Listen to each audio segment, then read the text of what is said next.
Have you been crying? Would you be crying? If your whole country was messed up, you probably would be too.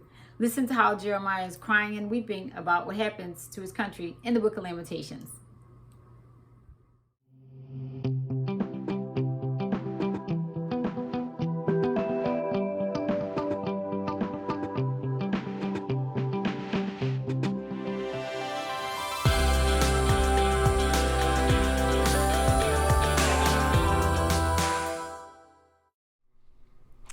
And hello, I am back. This is Deborah E. Johnson. I am talking about the book of Lamentations, where we know that Jeremiah, who is the author of Lamentations, he is weeping. He is upset because guess what? His country has now been destroyed.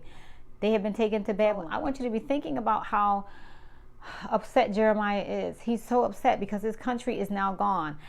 The book of Lamentations is not a long book. In the first chapter, Jeremiah is talking about how the country has just been devastated. He's talking about how the fact that in chapter 2 that God is angry. In chapter 3, he does talk about how, the Israelites, the people of Judah, they deserved it. They deserved what they got. So there was no reason for them to keep getting, for them to feel like they should have gotten anything less than they got, because they sinned and they sinned and they sinned over and over again, and they got warned and they still kept sinning, right?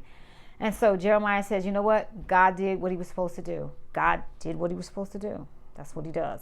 He punishes when sin doesn't get repentant and people aren't sorry for their sin. So they got punished. But he also says by the Lamentations, near the end of Lamentations, I want to say Lamentations 23 and 22, he talks about the mercy of God. He talks about how God, his mercies are new every morning by the time you get to verse 25.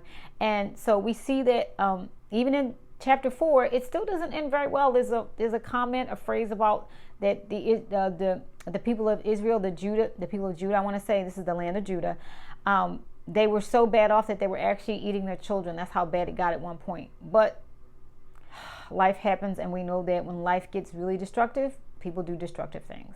And so I want you to focus on chapter 3, because that's where the most hope is. And remember that Jeremiah is telling what happened. He's telling his feelings. Like in the book of Jeremiah, it's okay to tell your feelings about a thing. It's okay to tell God how you feel. And in the midst of everything, in the book of Romans, it talks about that all things work together for good to them that love the Lord. And so we can see here that the people of Judah had it coming. They had it coming.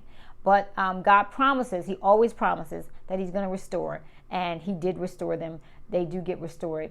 They do get to come back to their homeland after 70 years of being exiled in Babylon.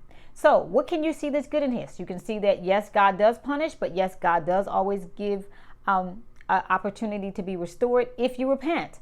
And in today's time, it's really important that we understand that life is interesting. Life is challenging. And sometimes we lose patience, and sometimes we lose what we need to be doing with God. But then if we just take the time to breathe and come back to our senses and think about who God is to us, then we know that he's going to take care of the circumstances for us. So please make sure that you pay attention to what's in the description box. I have opportunities for you to look at my Amazon books and my interviews. Things are up there. Things are there for you to use. So please do so. This is Deborah E. Johnson, and I am so happy that you were here with me once again. Thank you so much for being here. And I will talk to you soon. Take care. Bye.